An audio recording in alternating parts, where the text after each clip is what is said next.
এ কি গেরো, এই সাত সকালে ভগবান এসে জুটলো কোথা থেকে? কি হলো মন্ত্রী মশাই, আপনাকে কি কোনোভাবে বিব্রত করলাম নাকি? ওসব ভাষার কারুকার্য ছেড়ে কি কাজে আসা হয়েছে সেটা ঝেড়ে কাশো দেখি বাবা। ওই ছেড়ে ঝুড়েই তো কোনো রকমে চলছিল মন্ত্রী মশাই, কিন্তু আর যা পারা যাচ্ছে না। হ্যাঁ, এবার যেভাবে হোক একটা কিছু ব্যবস্থা আমার করে দিতেই হবে। হ্যাঁ, তা কিরকম কি ব্যবস্থার কথা বলছো তুমি? কেন, হয় কৃষ্ণনগরের রাজসভায়, না হলে অন্য কোথাও। না পারলে আপনি পারবেন মন্ত্রী মশাই, না হলে যে আমি একেবারে অনাথ হয়ে যাব। হ্যাঁ, সে না হয় কিছু একটা করে দিলাম, কিন্তু তারপর? তারপরে আপনার ব্যাপারটা আমি মাসে মাসে ঠিক পুষিয়ে দেবো। হ্যাঁ, বেশ, তবে দেখি আমিও একটা কিছু ব্যবস্থা করে দেবো। তুমি বরং কাল একবার দেখা করো আমার সঙ্গে। হ্যাঁ, তাই করবো তবে মন্ত্রী মশাই। হ্যাঁ, না, গোপালকে নিয়ে তো আর পারা গেল না। সবাই হাজির, অথচ গোপালেরই কোনো পাত্তা নেই। আসলে গোপাল বুঝে গেছে যে ওকে ছাড়া চলবে না মহারাজ, তাই ইচ্ছে করে দেরি করে। একদিন কড়া শাস্তি দিলেই ঠান্ডা হয়ে যাবে মহারাজ। এমন বিশৃঙ্খলা যে আর বরদাস্ত করা যায় না। আজ আসুক গোপাল একবার, বড্ড বার বেড়েছে দেখছি আজকাল।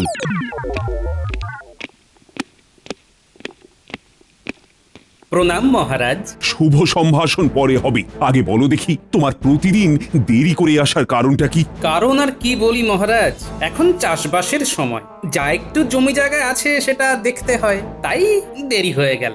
বলো কি গোপাল, তোমাকে নাকি এখন চাষবাস করে খেতে হয়? কি আর করি, যা বেতন পাই তাতে তো আর ভালো করে চলে না। এই যে বলো ভিটেটুকু ছাড়া আর কিছুই নেই তোমার, তাই চাষের জমি কার কাছ থেকে বাগালে শুনি? সবই কপাল মন্ত্রীমশাই। গিন্নি ভাগ্যে পাওয়া শ্বশুর বাড়ির জমি বিক্রি করে কয়েক বিঘে যা করেছি কৃষ্ণনগরে, তাতেই চাষবাস করছি। বেশ বেশ, এ না হয় ভালো করেছো, কিন্তু এখন আর এই সব প্রসঙ্গ তুলে কি লাভ? আমিও তো সেই কথাই বলছি মহারাজ। গোপালের যদি লাভ না হয়, মানে এই বেতনে না পোষায়, তাহলে রাজসভায় আসা ছেড়ে দিক। হ্যাঁ হ্যাঁ, মন দিয়ে তবে না হয় ওই চাষবাসই করুক। আর তাছাড়া গোপালের তো বয়সও হচ্ছে, তাই আজ না হোক কাল ওর বদলে কারোর না কারোর কথা তো ভাবতেই হবে মহারাজ। না না মন্ত্রী, যেমনই হোক আর তেমনই হোক, গোপালকে ছাড়া যাবে না। মহারাজ যতই ধরে থাকুন, আমি কিন্তু বেশ বুঝতে পারছি মন্ত্রীমশাইয়ের ভেতরে ভেতরে নিশ্চয়ই কোনো উদ্দেশ্য আছে। তবে সেটা যে ঠিক কি সেটাই দেখতে হবে। তলায় তলায় মন্ত্রীমশাই অন্য কারোর সাথে যোগাযোগ করছে না তো আবার? না না না না, দেখা দেখির আর কিছুই নেই। তোমাকে দিয়ে যে আর চলবে না সেটা আমি ভালো মতোই বুঝতে পেরেছি। আমি কি করলাম জাহাপানা? তুমি কিছু করলে তো বেঁচে যেতাম, কিছুই তো করতে পারো না। আমি তো আপনার মুশকিল আসান জাহাপানা। সে ছিল কোনো এক কালে, এখন তুমি নিজেই সাক্ষাৎ মুশকিল। কোনো একটা বুদ্ধি দিয়ে যে আমায় সাহায্য করবে তার বেলায় নেই। কিন্তু আমি ছাড়া আপনার গতিও নেই। কিছু বললে তুমি উজির? না না না, আমি তো নিজের মনেই বিড়বিড় করছিলাম। আর কিছু বলতেও হবে না, যাকে দিয়ে কাজ হবে আমি তার সঙ্গে যোগাযোগ করছি। তোমার উপরে ভরসা করে ফর্সা হতে আমি আর রাজি নই।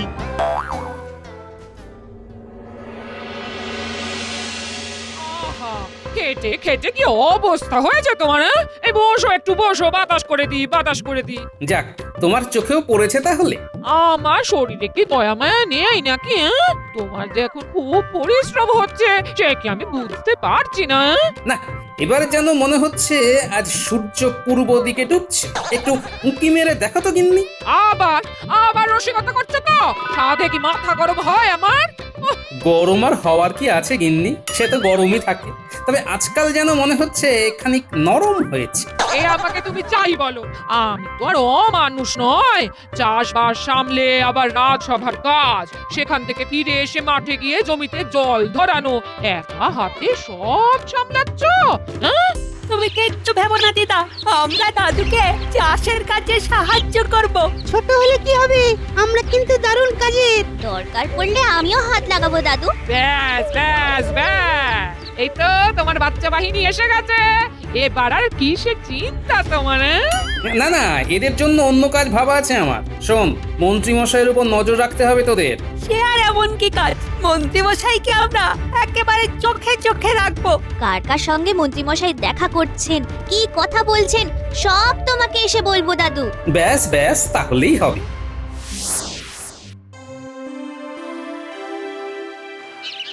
মোক্ষম সময়ে নবাবের চিঠিখানা এসেছে। এবার মনে হচ্ছে ভগবানের একটা হিল্লে হয়ে যাবে। আমি এসে গেছি মন্ত্রীমশাই, এসে গেছি। কি সুসংবাদ শোনাবেন আমায়? সু নাকি কু সেটা তো তুমি বুঝবে, তবে কৃষ্ণনগরের রাজসভায় তোমার স্থান করে দিতে সময় লাগবে। বুঝতে পেরেছি, ওখানে নিশ্চয়ই গোপাল জ্যাঁকিয়ে বসেছে, তাই তো? গোপালের বিরুদ্ধে মহারাজের কান ভাঙানি চালিয়েও কাজের কাজ কিছু হয়নি। তবে তবে কি মন্ত্রীমশাই? তবে একটা দরজা বন্ধ হয়ে গেলেও আর একটা খুলে যেতে পারে। যেতে পারে কি বলছেন? যেতেই হবে। হ্যাঁ, তবে তোমাকে যে মুর্শিদাবাদে যেতে হবে। নবাব আজই চিঠি পাঠিয়েছেন, নবাব গোপালের মতো একজন কাউকে খুঁজছেন। তাই সেখানে গিয়ে নবাবকে খুশি করতে পারলে মোটা বেতনের চাকরি জুটে যাবে। তবে আর কি, ভগবান এই সুযোগটাই কাজে লাগাবে।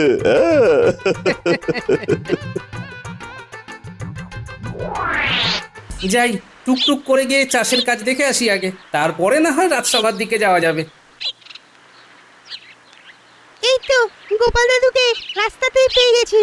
দাদু দাঁড়াও দাঁড়াও, তোমার জন্য গরম গরম খবর আছে। মনে হচ্ছে মন্ত্রীমশাইয়ের ব্যাপারে কিছু বলবি। ঠিক ধরেছো, আমরা নিজের চোখে দেখেছি ভগবান দাদা মন্ত্রী মশাইয়ের সঙ্গে দেখা করছে। তাই নাকি? তার মানে এবার এমন কিছু একটা ঘটনা ঘটবে যার জন্য আমাকে সজাগ থাকতে হবে। যাক গোপাল দাদা, তোমাকে হাতের কাছেই পেয়ে গেলাম। সে তো না হয় গেলে, কিন্তু হঠাৎ আমার খোঁজ কেন? আসলে আমরা জানতে চাইছিলাম মুর্শিদাবাদ থেকে সারের গাড়ি কবে ঢুকবে। ভাবনাটা যে একেবারে আমারও হচ্ছে না তা নয়, এবারে সার পাঠাতে নবাব দেরি করছে কেন কে জানে। আসছে না, কিছুতেই মাথায় আসছে না। না না, আমি কিছু ভেবে উঠতে পারছি না। আপনি অতটা অধৈর্য হবেন না জাহাপানা। আপনি একা নন, আমিও তো ভাবছি আপনার সঙ্গে। তাতে হচ্ছেটা কি? ভেবে ভেবে কোনো একটা উপায় বের করতে পেরেছো এতক্ষণে? আগে যাবো না, আমি ভগবান কৃষ্ণনগরের মন্ত্রীমশাই আমাকে আপনার কাছে পাঠিয়েছেন। আচ্ছা, তবে তুমি? হ্যাঁ যাবো না, আমি আপনার পরামর্শদাতার কাজ করতে পারবো। যাও যাও, আমি থাকতে হুজুরের কাউকে দরকার নেই, পালাও এখান থেকে। না না না না না, এসে যখন পড়েছো তখন সহজে তোমায় আমি ছাড়ছি না। আসলে হয়েছে কি, আমি এখন একটা জটিল সমস্যায় ডুবে আছি। যেখানে সমস্যা সেখানেই তো আমাকে দরকার জাহাপনা। আসলে হয়েছে কি, পুরনো আলু বীজ গুদাম ভর্তি হয়ে পড়ে আছে। আগের বার চাষিরা বর্ধমান থেকে আলুর বীজ নিয়েছিল, এদিকে এখন কৃষ্ণনগরের চাষিরা সার নেবে বলে তাগাদা করছে। কিন্তু সার দিয়ে দিলে আলু বীজের কি হবে? তাই আপনি এমন কিছু করতে চাইছেন যাতে আপনার সার বিক্রি হয়, তার সাথে এই বর্ধমানের আলু বীজ বিক্রির রাস্তাটা বন্ধ করা যায়। একদম তাই, একদম তাই। খুব সহজ ব্যাপার। হুজুর, আপনি বরং এখন সপ্তাহ দুয়েক এক বস্তা সারের সঙ্গে 2 বস্তা আলুর বীজ বিনামূল্যে দিয়ে দিন। আহা, কি একেবারে বুদ্ধি! নবাবকে তুমি পথে বসাবে। সে না হয় দিলাম, তারপর কি হবে? দেখবেন আপনি যেমন চাইছেন তেমনই হবে। তবে তার আগে এই বিনামূল্যে আলু বীজ দেওয়ার প্রচারটা যাতে কৃষ্ণনগরে ভালো করে হয় তার একটা ব্যবস্থা মন্ত্রীমশাইকে ধরে করে ফেলতে হবে।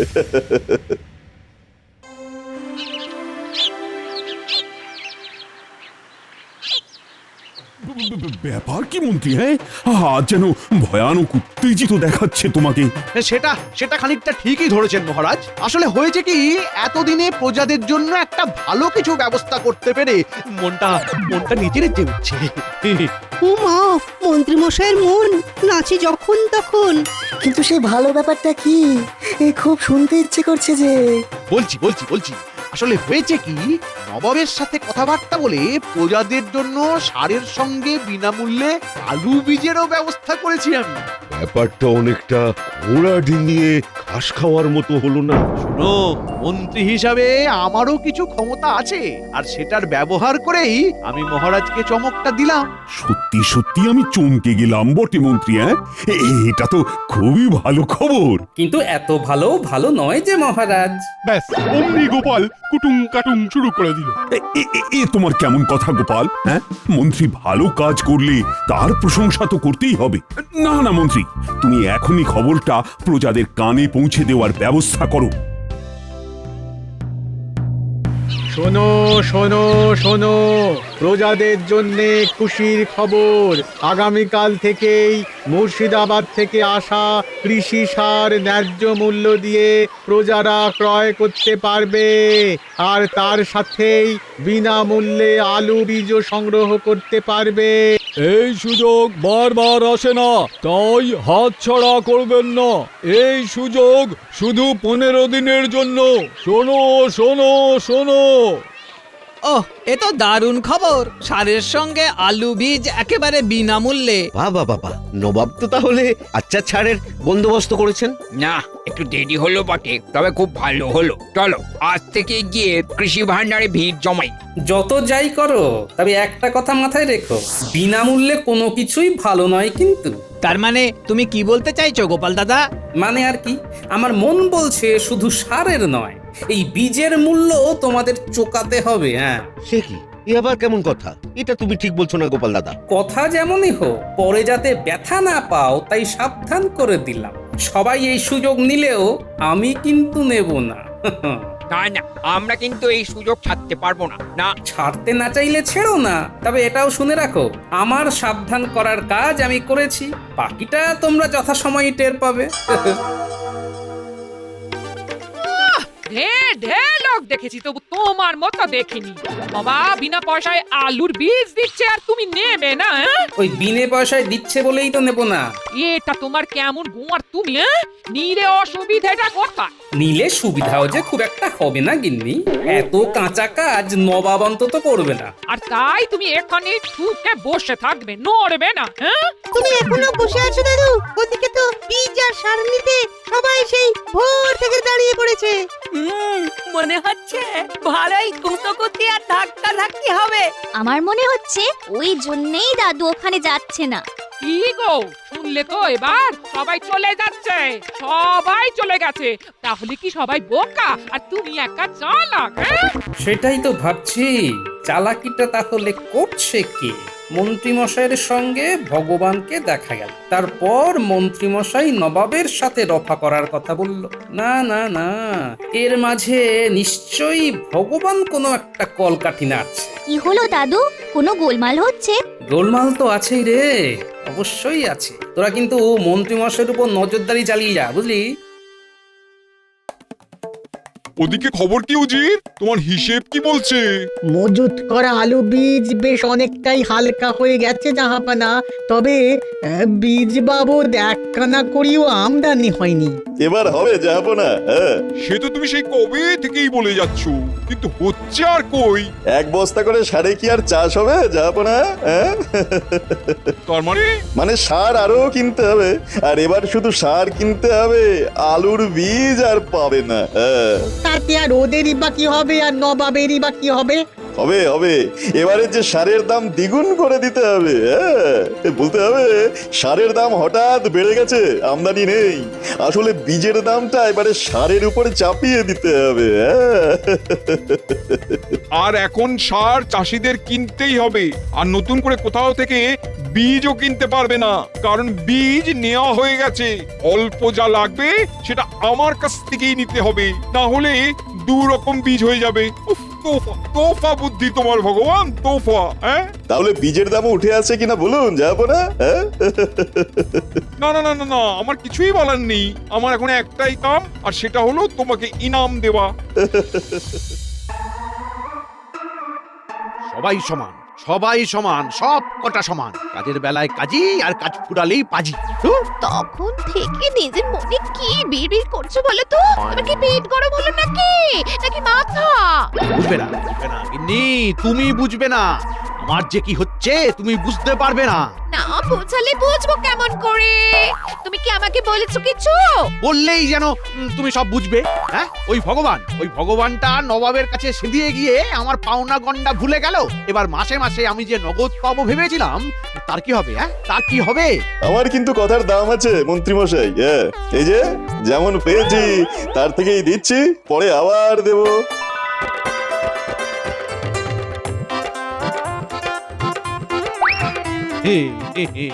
না না না, আমি তো জানতাম যে আর যে যাই করুক ভগবান আমাকে ঠকাবে না। ও মা, এক্ষুনি তো তুমি অন্য কথা বলছিলে। ভালো বাঁচা তো। মজা তো এবার কৃষ্ণনগরের চাষিরা পাবে। হ্যাঁ, দ্বিগুণ মূল্য দিয়ে সার কিনতে হবে যখন, তখন বিনামূল্যে আলুর বীজ পাওয়ার কি মজা সেটা হাড়ে হাড়ে টের পাবে। এতক্ষণে বোধহয় নবাবের লোকেরা কৃষি ভান্ডারে এসে সুখবরটা দিয়ে দিয়েছে। কেউ ঠেকে শেখে, কেউ ঠকে। চাষিরা না হয় ঠকেই শিখুক, তাতে আর আমাদের কি।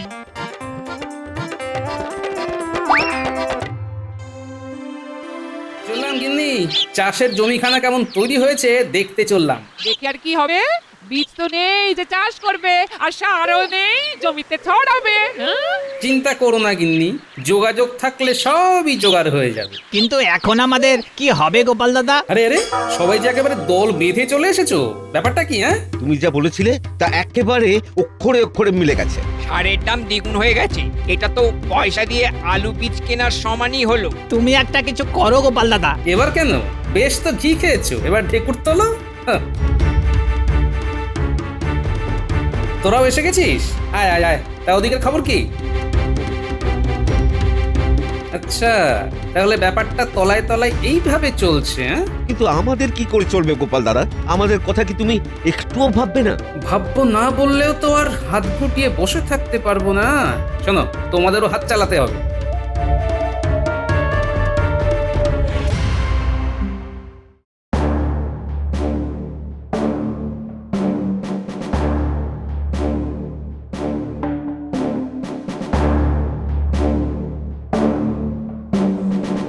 প্রণাম মহারাজ। তবে আজ যেন আপনাকে কেমন চিন্তিত দেখাচ্ছে। চিন্তা হবে না? আমার প্রজারা যদি চিন্তায় থাকে তবে আমি নিশ্চিন্তে থাকি কি করি? কেন মহারাজ, কিছু অনিষ্ট হয়েছে? অনিষ্ট হতে আর বাকি কি আছে? খবর পেলাম প্রজাদের নাকি দ্বিগুণ অর্থ দিয়ে সার কিনতে হচ্ছে। এটা কি ঠিক হচ্ছে?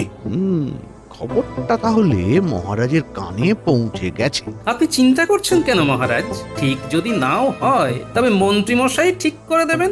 হ্যাঁ, সেটা আবার কিভাবে? কেন মহারাজ?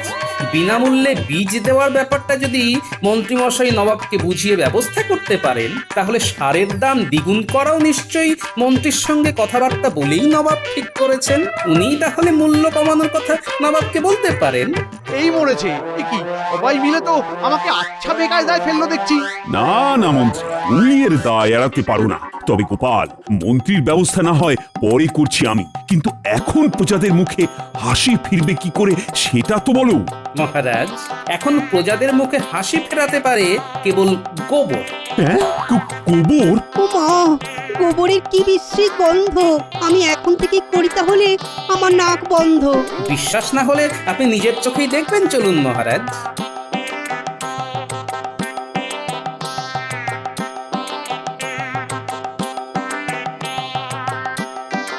গর্তটা বেশ অনেকটাই কাটা হয়েছে, নে এবার গোবর এনে ফেলে যা। ওহো, গোপাল দাদা আচ্ছা একখানা বুদ্ধি দিয়েছে বটে। তবে মিলেমিশে কাজ করলে আমাদের মুখে হাসি ফুটবেই ফুটবে।